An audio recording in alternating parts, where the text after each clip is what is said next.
Começa agora um programa que traz tudo sobre o livro mais lido em todos os tempos. Apresentamos O Som do Livro.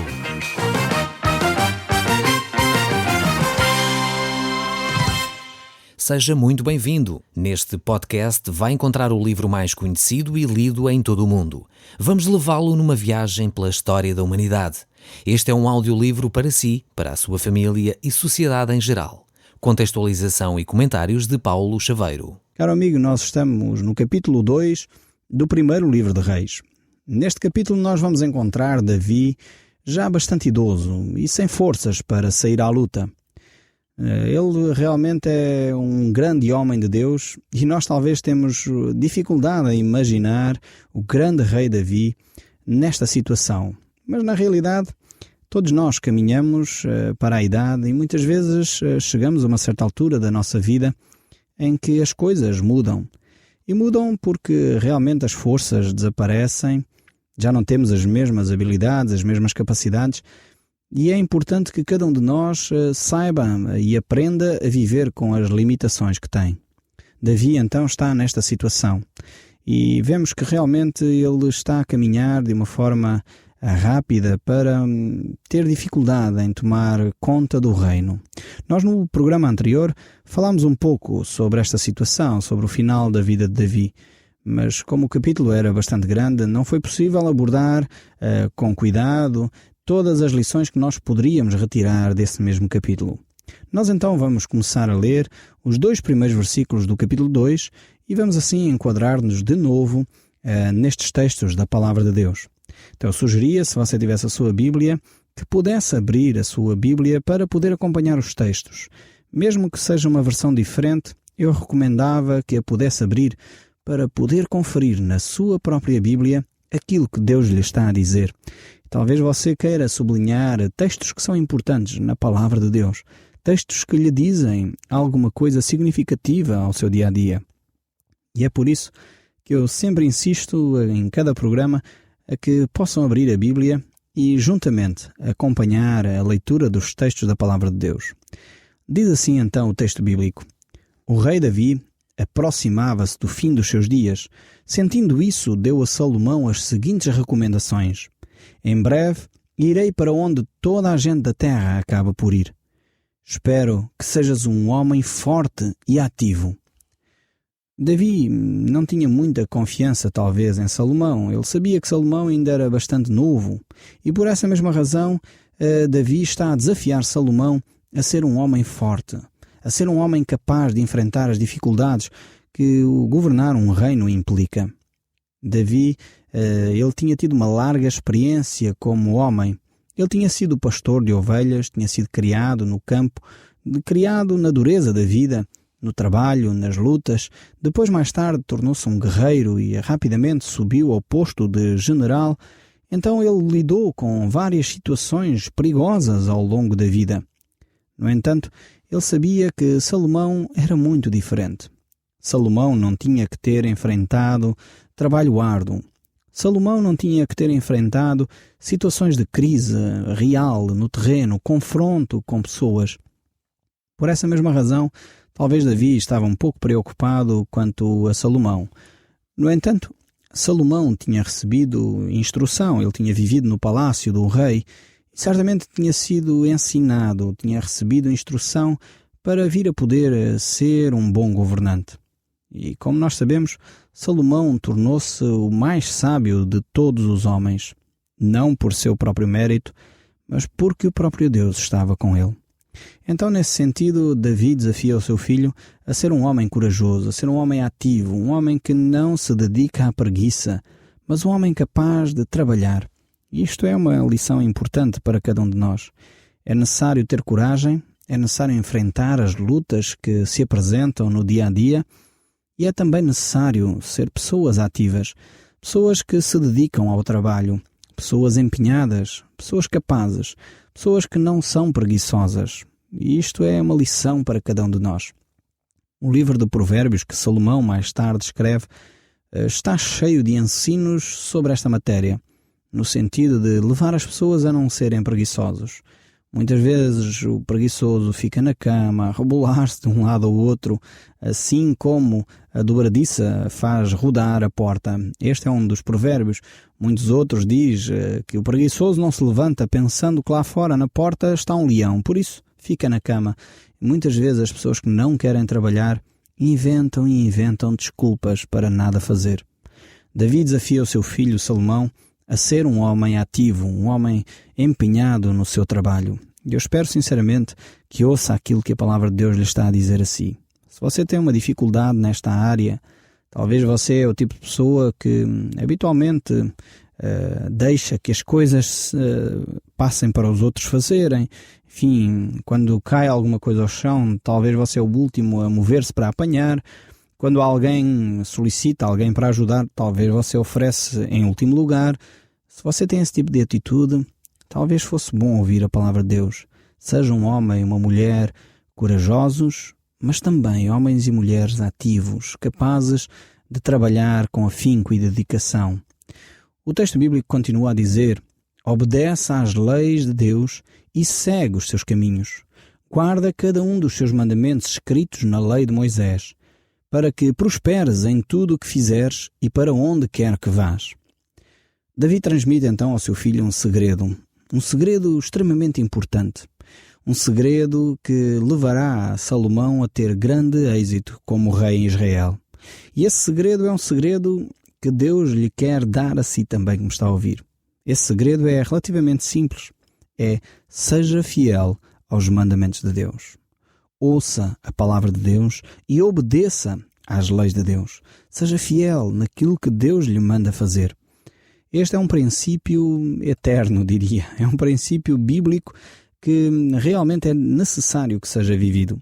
O próprio Senhor Jesus Cristo disse que quem não é fiel no pouco, nunca será fiel no muito. Ou seja, colocando isto nas palavras de Jesus, ele disse realmente: quem é fiel no pouco, sobre o muito o colocarei. Ou seja, nós não podemos dizer que vamos obedecer a Deus em grandes coisas, quando nas coisas pequenas, as coisas do dia a dia, as coisas simples, as coisas que têm a ver connosco, com os nossos vizinhos, com o nosso cônjuge, com os nossos filhos, nós muitas vezes temos dificuldade em viver as instruções de Deus. Então é necessário aprender a viver essas instruções, a ser fiel nelas. E este era o grande segredo que Davi estava a deixar para o Salomão, seu filho, se tornar um grande rei. Salomão realmente herdou um reino grande e bem organizado. Davi tinha feito um excelente trabalho. Mas na realidade a melhor herança que Davi lhe poderia deixar era a obediência fiel à palavra de Deus. Esta realmente é um legado que nós podemos deixar aos nossos descendentes, aos nossos filhos. Talvez você não possui muitos bens financeiros, ou talvez tenha alguns bens financeiros. A sua maior preocupação deve ser em deixar aos seus filhos valores de integridade, valores de seriedade, valores de verdade, valores de conduta moral. E estas são as verdadeiras heranças, o verdadeiro legado que nós podemos deixar aos nossos filhos. Talvez podemos deixar uma grande fortuna, mas se os nossos filhos não forem zelosos, não forem corajosos, não forem ativos, certamente desbaratarão essa fortuna em menos de nada. E infelizmente temos verificado vezes demais situações destas. Pessoas que recebem grandes fortunas e rapidamente as desperdiçam, porque os seus valores, a verdadeira herança que eles deveriam ter recebido, eles não a tinham. E por essa mesma razão desperdiçaram tudo. Então talvez é o momento de você refletir. Tenha você muitos bens ou não tenha bens materiais para oferecer aos seus descendentes. Trabalhe naquilo que pode fazer a diferença nos seus filhos. E isso é valores. Valores como a palavra de honra. Valores como a verdade. Valores como a coragem. Valores como a integridade. São valores que acompanharão os seus filhos ao longo da vida deles. E certamente darão seu fruto genuíno e um fruto que durará para sempre. Vemos que realmente Deus estava a acompanhar este processo, esta transição do reino de Davi para Salomão. E vemos que Deus sempre acompanhou, aliás, a nação de Israel. Sempre permitiu que determinadas coisas acontecessem para que a nação pudesse aprender. Inclusive, quando vimos que Saul, ele desonrou a Deus, deixou de obedecer a Deus, Deus retirou, digamos assim, o reino da tribo de Benjamim e ele a entregou então à tribo de Judá, da qual o rei Davi provinha. E realmente Davi tornou-se uma referência. Deus manteve uma aliança com Davi, dizendo que o seu trono seria eterno. E nesse sentido, Deus estava-se a referir a Jesus Cristo. O próprio Evangelho de Mateus, no capítulo 1, ele começa a relatar o nascimento de Jesus e mostra que ele pertence à tribo de Judá. O anjo anuncia a Maria o nascimento de Jesus, dizendo que ele se sentaria no trono de Davi, seu pai. Deus realmente estava interessado em manter esta aliança que ele tinha realizado com Davi. Ele iria preservar o trono de Davi e ele iria colocar nele o Rei dos Reis e o Senhor dos Senhores. Então Salomão está ligado, digamos assim, a este trato que Deus fez com Davi. E ele torna a cidade de Jerusalém a capital do seu reino, assim como Davi, seu pai, já tinha feito. E ele irá nela construir o templo e tornar então a cidade ainda mais importante e mais proeminente para a nação de Israel. O templo passa a ser o centro religioso dos judeus, pois eles adoravam a Deus naquele lugar. Primeiramente eles tinham o tabernáculo, uma tenda, mas Davi tinha colocado no seu coração construir algo mais permanente. Deus não permitiu que isso acontecesse e por essa mesma razão Davi começou a providenciar os materiais necessários para a construção do templo, pois ele tinha um grande amor para com Deus e queria realmente que Deus pudesse ser honrado de uma forma digna. É verdade que não foi ele que construiu o templo por ser um homem de guerra, ser um homem que derramou muito sangue, mas Deus aceitou que fosse Salomão a construir então esse templo na cidade de Jerusalém, a cidade onde o rei Davi tinha estabelecido a capital da nação. Então, desde esse momento, Jerusalém tem sido realmente o palco de grandes acontecimentos religiosos, através quer do culto no templo, quer através de outros acontecimentos. Jerusalém passou a ser o centro das atenções. É verdade que Deus era o único Deus. O povo deveria adorar única e exclusivamente o Deus vivo e verdadeiro, aquele Deus que se revela ao povo. E o templo tornava, no fundo, esta situação um pouco mais fácil, tornava visível, podemos dizer assim, a adoração a Deus. Ali os povos à volta da nação de Israel eram povos pagãos, povos que tinham os seus próprios ídolos, normalmente vários ídolos, e cultos, muitos deles terríveis, cultos realmente desumanos, no sentido que provocavam feridas, morte a seres humanos à sua volta. Salomão, porém, não se quer identificar com este tipo de cultos, mas ao mesmo tempo ele quer que haja um lugar de grande honra para o Deus Todo-Poderoso. E ele havia experimentado isso na vida do seu pai, ele tinha visto isso também durante a sua infância, e agora ele, como monarca, estava pronto para poder começar a desenvolver essa tarefa tão importante, tão digna, que era a construção do templo em Jerusalém. Vemos que Deus tinha então este pacto com Davi, tinha permitido que Davi desse alguns passos, num certo sentido, para que o templo fosse construído. Não lhe o permitiu, mas Salomão então seria o seu filho que iria ter essa responsabilidade de levantar aquele templo. Mas voltemos aqui então ao texto bíblico no verso 8 e 9 deste livro de 1 Reis, e estamos no capítulo 2 ainda, e diz assim: Portanto, ouve as minhas instruções. Sabes que Joabe assassinou os meus 2 generais, Abner e Amasa. Alegou que para isso se tratou de um ato de guerra, mas o que é certo é que foi feito em tempo de paz. És um homem sensato e saberás o que hás de fazer. Não o deixes morrer em paz. Vemos aqui algumas instruções que Davi vai deixar com Salomão para que ele tome cautelas. Joabe realmente tinha sido um dos generais que acompanhou constantemente Davi. No entanto, no final da sua vida, como nós vimos alguns programas atrás, Joabe aliou-se a Adonias, um dos filhos de Davi, para tentar usurpar o reino de Davi. No entanto, Davi então alerta o seu filho Salomão para ter muita cautela com Joabe. Não é que Davi estivesse à procura de vingança. Davi ainda tinha todo o poder. Se ele quisesse se vingar de Joabe, ele teria feito. No entanto, Davi quer alertar o seu filho para ele tomar algumas cautelas. Joabe realmente era um homem que agia à traição. Ele realmente tinha traído estes 2 generais que eram militares com ele no exército de Davi, mas também tinha traído Davi, como nós já vimos. Então, por isso mesmo, Davi alerta Salomão para ele ter muito cuidado com este homem. Mas voltando então ao texto bíblico, no verso 10, vamos continuar a ver o que é que o texto bíblico nos diz, o que é que aconteceu. Então, diz assim: Davi faleceu e foi sepultado em Jerusalém. Reinou sobre Israel durante 40 anos, 7 dos quais em Hebrom e 33 em Jerusalém.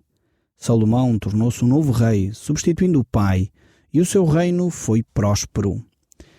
Finalmente, então, é relatada aqui a morte deste grande rei que foi Davi. Jamais Israel veria um outro rei igual ao de Davi. Realmente, Davi foi um homem extremamente íntegro. A própria palavra de Deus nos diz que ele era um homem segundo o coração de Deus. Então vemos que ele era um homem que deixou uma marca profunda na história de Israel. Sua história mostra realmente que ele se envolveu em muitas batalhas, conquistou muito território para a nação de Israel, alcançou muitos triunfos, levou o povo a estar encorajado e realmente agora ele, no final da sua vida, é um homem que completou, podemos dizer assim, a sua carreira. Então finalmente ele morre. Salomão agora assume o trono. Mas o que é que acontece?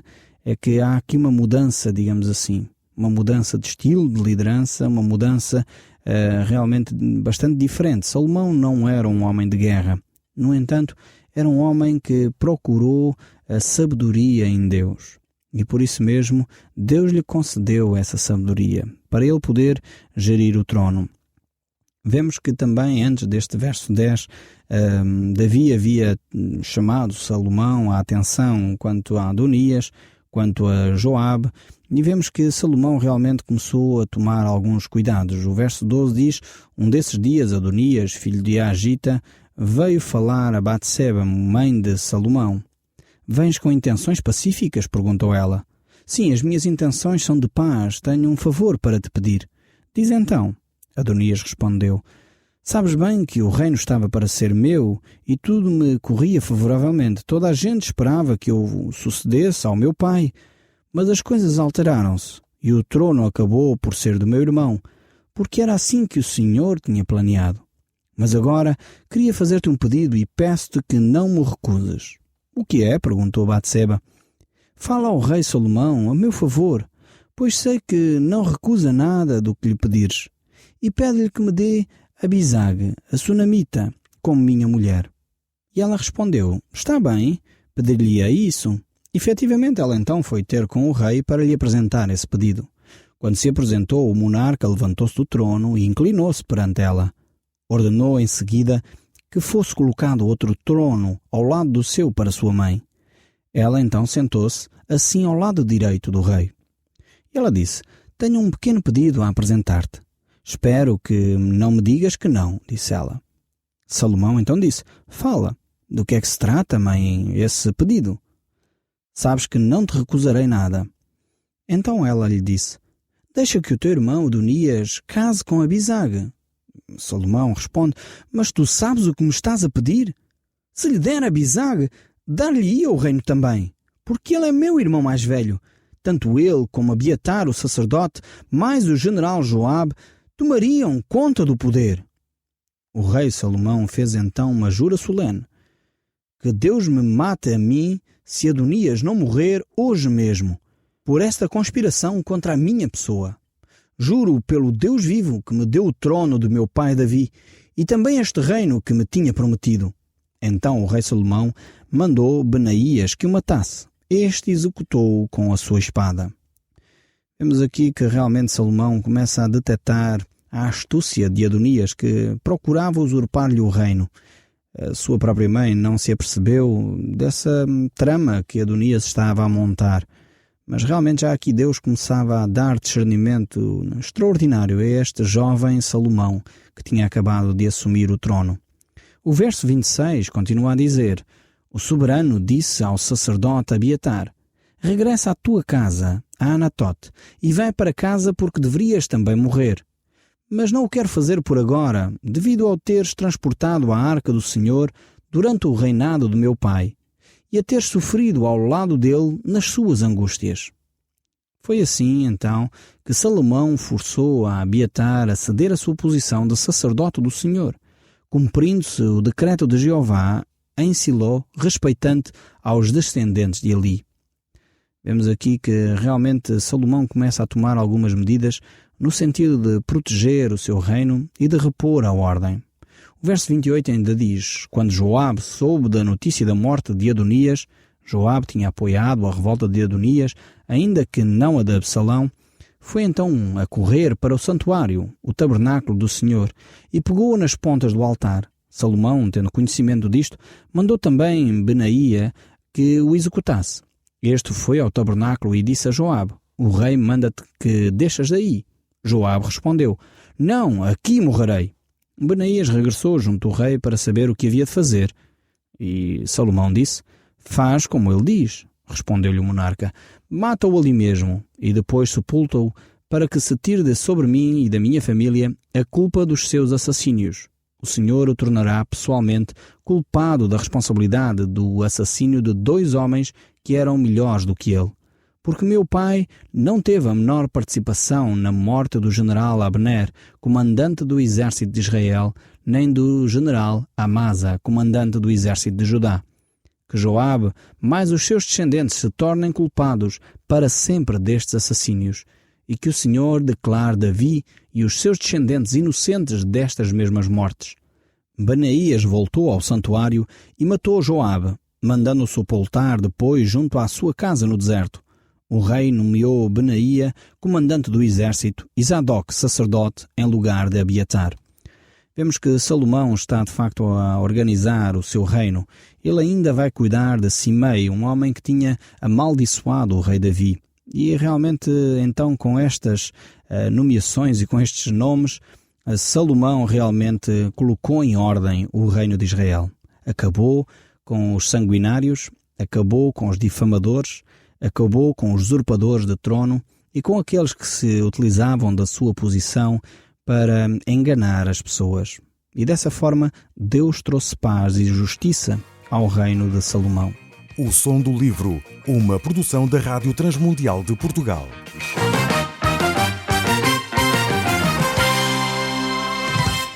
RTM. Conhece todos os nossos programas em rtmportugal.org. Uma produção da Rádio Transmundial de Portugal.